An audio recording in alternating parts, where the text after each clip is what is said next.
အားလုံးပဲမင်္ဂလာပါ UK Match Day ရဲ့ Facebook နဲ့ YouTube Channel ကနေကြိုဆိုပါရစေ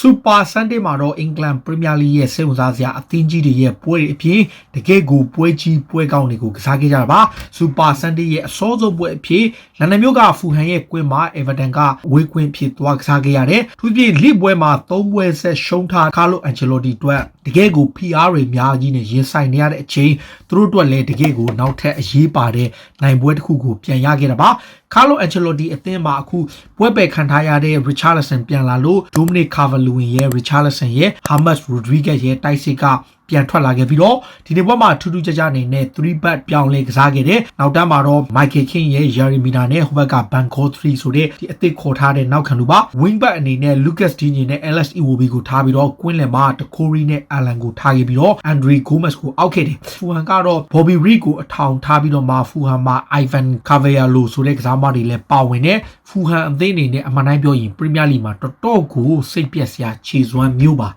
ကစားခဲ့တဲ့ခြေစွမ်းရလဲအင်ကွင်းမှာရတဲ့အခွင့်အရေးတွေကိုအသုံးမချနိုင်သူတို့အနေနဲ့လက်ရှိခြေစွမ်းရဆိုရင် Premier League မှာဆက်ရှိဖို့တော်တော်လေးကိုခက်တယ်ပြိုင်ပွဲတစ်ခုလုံးရဲ့အခြေအနေရ position ဟာ Everton တက်ဒီနေ့ပွဲမှာသူတို့ပိုကောင်းအောင်ကစားနိုင်ခဲ့တယ်ဒါပေမဲ့တကယ်အရေးပါတဲ့အပိုင်းကြောင့်လို့ရှိရင် finishing အပိုင်းမှာအသုံးမချတာတို့ penalty ရတဲ့အခွင့်အရေးတောင်မှဖူဟန်နေနဲ့နှစ်ပွဲဆက်လွဲချိုခဲ့တဲ့အနေထားပါ10မိနစ်မပြည့်ပေမှာပဲ Dominic Calvert-Lewin ကတကူးသွင်းလို့ Everton ကဥဆောင်ကိုရခဲ့တယ်ဇက်တိုက်ပဲအင်ရှင်အသင်းဘက်ကခြေပါကူရဖို့ကြိုးစားရင်းကပွဲကတော်တော်လေးကြီးကောင်းပြီးတော့15မိနစ်မှာ Bobby Reed ကပြန်ချီလို့ 1-1 ဖြစ်သွားတယ်ဒါပေမဲ့29မိနစ်မှာ Calvert-Lewin ကဒီနေ့ရာသီ Premier League မှာ10ဂိုးမြောက်သွင်းကိုသူထပ်သွင်းခဲ့တယ်ဒီလိုနဲ့ Everton ကတောက်လျှောက်ကိုဒိုမီနိတ်လောက်လာခဲ့ပြီးတော့မှတခိုးရီကသူ့အတွက်နောက်ထပ်တခိုးသွင်းလို့ 3-1 ဦးဆောင်ခဲ့တယ်ဖူဟန်အနေနဲ့ဒီနေ့မှာကျွန်တော်ဒီနေ့ရာသီမှာကျွန်တော် criticize လုပ်ချင်တာက Alexander Mitrovic လည်းဒီတိုင်းပဲသူတခါရခဲ့တဲ့အပိုင်းခွင့်ရေးကိုသူတခါအသုံးမချနိုင်ခဲ့ဘဲနဲ့ဒီဆုံးရှုံးခဲ့တဲ့အဖြစ်ရဖြစ်ခဲ့သလိုပြီးခဲ့တဲ့ဘက်က Lookman လည်းလွယ်တယ်အခုဒီတစ်ပတ်မှာလည်းနောက်တစ်ယောက်အနေနဲ့ Cavallero ဆိုတဲ့ကစားမကိုထပ်ကန်ခိုင်းတယ်68မှာရတဲ့ penalty ထပ်လွဲတယ်ဒါပေမဲ့ပွဲပြီးကနေမှာ Chelsea ကနေအငှားပြန်လာကစားတဲ့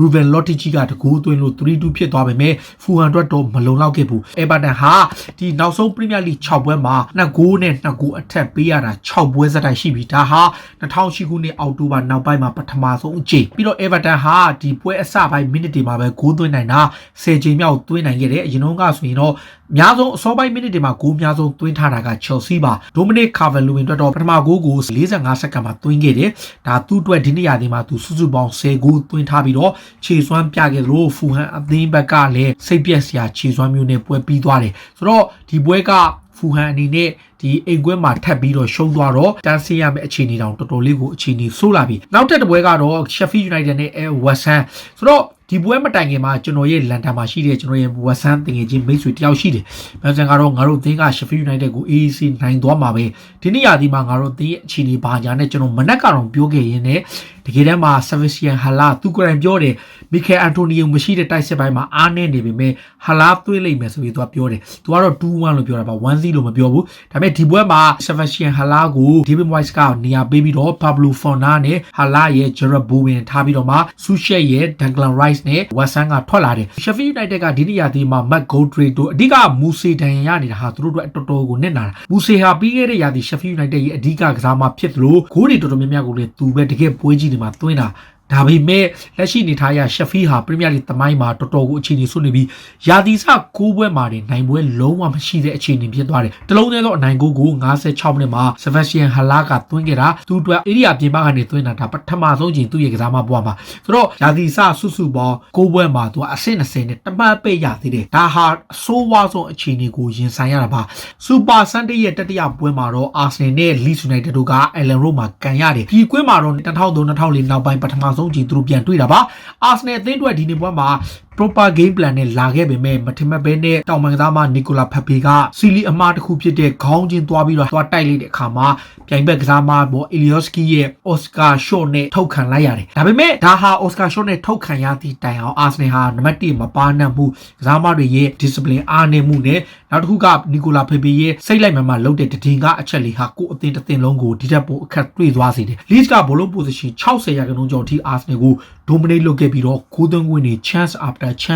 chance ရခဲ့တယ် Arsenal အသင်းမှာဘန်လန်တော့က save 4ချိန်ထိကောင်းကောင်းလုပ်ခဲ့ပြီးတော့ဒီပွဲမှာလည်းအကောင်းဆုံးလက်စွမ်းပြခဲ့တယ်ဒီ Leeds ကကန်ဆိုးသွားတာက Patrick Bamford တစ်ချိန် နောက် Rodrigo တစ်ချိန်နဲ့နောက် Rafinha တစ်ချိန်3ချိန်တိုင်ထိသွားတာကသူတို့အတွက်ကန်ဆိုးသွားတယ်အာဆနယ်ကလည်းတယောက်ထုတ်ခံသွားရတဲ့အချိန်မှာဘခါယူဆာကာရဲ့အပိုက်အခွင့်အရေးပေါ်ဘယ်လောက်ရင်ပေးလိုက်တဲ့အလုံးကဒီကြပေါက်ဂူးရနိုင်ပြီးတော့အနိုင်ဂူးရသွားနိုင်မဲ့အခွင့်အရေးမျိုးကိုအသုံးမချနိုင်တာရဲ့အဘာမီယန်ဧရိယာထဲမှာကန်သွင်းချက်ကို Leeds United ရဲ့အသင်းကောင်းဆောင်ရဲ့တထောင်နဲ့ထိသွားပေမဲ့ VAR ကပြန်ချိပြီးမှပဲချက်ချင်းဆုံးဖြတ်ပြီးတော့ပရီနီမပေးတဲ့ကြောင့်အာဆနယ်အတွက်နစ်နာခဲ့တယ်ဒါပေမဲ့ overall performance နဲ့တပွဲလုံးခြေစွမ်းကိုကြည့်ရင်အာတီတာရဲ့အသင်းဟာလူမထုတ်ခင်17ယောက်မှာဘူဟာဖြစ်ခဲ့တယ်သူပြင်ဒုတိယပိုင်းမှာ Reece Nelson နဲ့ဘခါယူဆာကာဝင်လာတဲ့အခါမှာ chance လေးတော့မဆိုးပါဘူး create လုပ်နိုင်ပေမဲ့ပြိုင်ပွဲတစ်ခုလုံးရဲ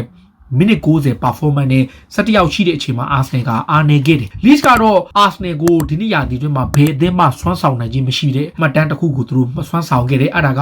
Arsenal ဘက်ကို25ချိန်ထိဂိုးပေါက်ကန်သွင်းခဲ့တာပါ။အဲ့ထဲမှာဂိုးပေါက်တဲမှု4ချိန်ရှိပြီးတိုင်3ချိန်ထိသွားတယ်။ကိုသမားကအပိုင်4ချိန်ဆေးသွားတယ်။ performance ရကြည့်ရင် Mikel Arteta ရဲ့အသင်းဟာ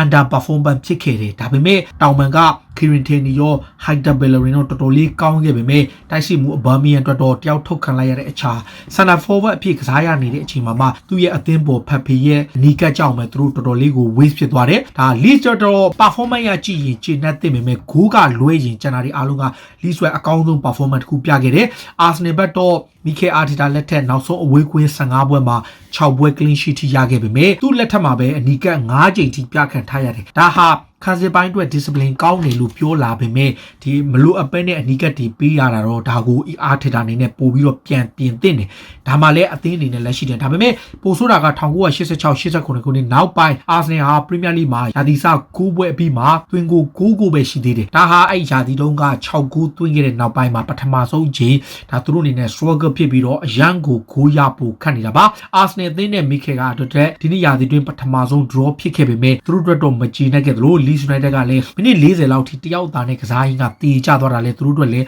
draw ကမကြည်နဲ့မလုံလောက်ခဲ့ဘူးလို့ဆိုတယ်နောက်ထပ်တစ်ပွဲကတော့အားလုံးစိတ်ဝင်စားနေကြတယ်လီဗာပူးနဲ့ Leicester City ရဲ့ပွဲပါလီဗာပူးအသင်းမှာတော့အဓိကအားထားရတဲ့ကစားမတွေပြန်ပါလာတဲ့အထူးသဖြင့်ညာတော်မှာ Trent Alexander-Arnold မပါတော့ဒီညမှာ James Milner ကစားပြီးတော့ defensive midfield ကစားမဖြစ်တဲ့ Fabinho ပြန်ပါလို့ Joe Martin နဲ့တွဲပြီး center back ကစားတဲ့ Andy Robertson ကသူ့ရဲ့ကြက်ခိုင်မှု pass ဖြစ်သွားလို့သူဝင်ပါပြီးတော့ကွင်းလယ်မှာတော့ Wijnaldum ရဲ့ navigator နဲ့ Curtis Jones ကစားတဲ့တိုက်စစ်ကတော့ Firmino နဲ့ Sadio Mane ကို Mohamed Salah ကကိုပေးဖြစ်နေလို့သူ့နေရာမှာဒီကိုဂျိုတာပါတယ် Leicester ကတော့ခံစစ်3ယောက်ပုံစံ 3-4-2-1 formation ပေါ့သူတို့ဒီလိုမျိုးသွားတာဒီလိုရှိတ်မသိရင် diamond လို့ဘာရှိတ်မှမသိဘူးအဲ့နေရာမှာခံစစ်ကတော့ Christian Fuchs ရဲ့ Johnny Evans ရဲ့ Fofana ဆိုတဲ့ဒီ3ယောက်က center back 3ယောက် solid ကိုဒီဘက်မှာ James Justin နဲ့ဒီဘက်က Mark O'Brien နဲ့သူတို့ wing back အဖြစ်ထားပြီးတော့ကွင်းလယ်မှာ Mandy နဲ့ Yuri Tillman ကစားတယ်ရှေ့မှာတော့ထောင်တိုက်စစ်မှုပြီး Vardy တယောက်တည်းထားပြီးတော့မှ Harvey Van နဲ့ဒီဘက်က James Milner နဲ့ထားပြီးတော့သူတို့ကတံပြန်တိုက်စစ်ကိုဦးစားပေးကစားခဲ့တယ်ချန်ပီယံလီဗာပူးအသင်းနဲ့တော့လူမစုံခဲ့ပေမဲ့လည်းကောင်းဆုံး performance မျိုးပြသခဲ့တာပါ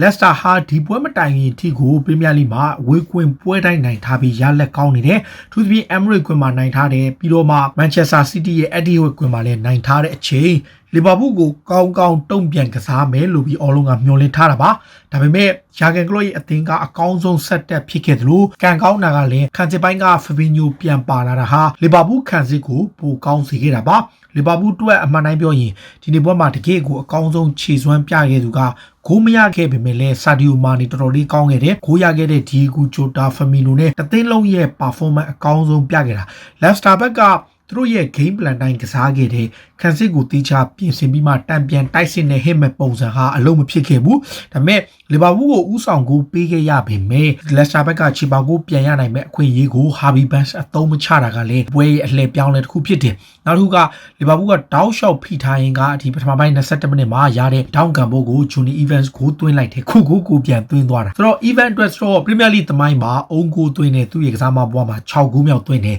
ဆိုတော့သူဟာထိတ်ဆုံးမှာတော့မရှိဘူးဒါပေမဲ့ဒါတော့မှဒုတိယပိုင်းမှာသူတလုံးလေး Firmino နဲ့အပြိုင်လူတိုင်ရင်ကနောက်ထပ်တလုံးအုံးကိုထိဖို့ကတိုင်ထိသွားလို့ဒါပေမဲ့ Premier League သမိုင်းမှာဆိုရင်တော့ Richard Dunn ပေါ့ရင်တော့က Manchester City ရဲ့ကစားမက10လုံးထိအုံးကိုသွင်းထားတယ်ပြီးတော့မှသူ့ရဲ့နောက်မှာ Jamie Carragher နဲ့ Scartel တို့က9ဂိုးစီသွင်းထားတယ်ဆိုတော့ Leicester ဘက်က Harvey Barnes ချီပါကိုပြန်ရနိုင်မဲ့အခွင့်အရေးကိုအသုံးမချနိုင်ပေမဲ့ဒီ40မိနစ်မှာ Andy Robertson ပေးတဲ့ cross ကနေ Diego Jota လှလှပပခေါင်းတိုက်သွားတယ်ဒီဂိုးရဖို့လီဗာပူးအသင်းသားလုံးရဲ့ ဒီ build up play ကနေအချိန်30ထိ build up play လုပ်ပြီးတော့မှသွင်းခဲ့တာဒါဟာ Opera ဒီ static ရဲ့အစပိုင်း2006ခုနှစ်နောက်ပိုင်းမှာအများဆုံး build up လုပ်တဲ့သွင်းကိုပဲဆိုတော့ Liverpool အနေနဲ့တကယ်ကိုဒီဒုတိယကိုရလိုက်တာဟာ Leicester ရဲ့ mentality တွေကိုအကောင်းဆုံးပြောင်းလဲသွားတယ်ဒုတိယပိုင်းမှာ Leicester ဘက်ကဒီ reaction ပြန်လုပ်တဲ့အနေနဲ့တိုက်စစ်အသားပေးတဲ့ပုံစံပြန်ကစားလာခဲ့တယ်ဒါပေမဲ့ဒီနေ့ပွဲမှာ Liverpool အတွက်နောက်ထပ်ချီနက်စရာတစ်ခုကပါလဲဆိုတော့သူတို့ရဲ့အဓိကတိုက်စစ်မှု Roberto Firmino ဂိုးရခဲ့တာပါပြီးခဲ့တဲ့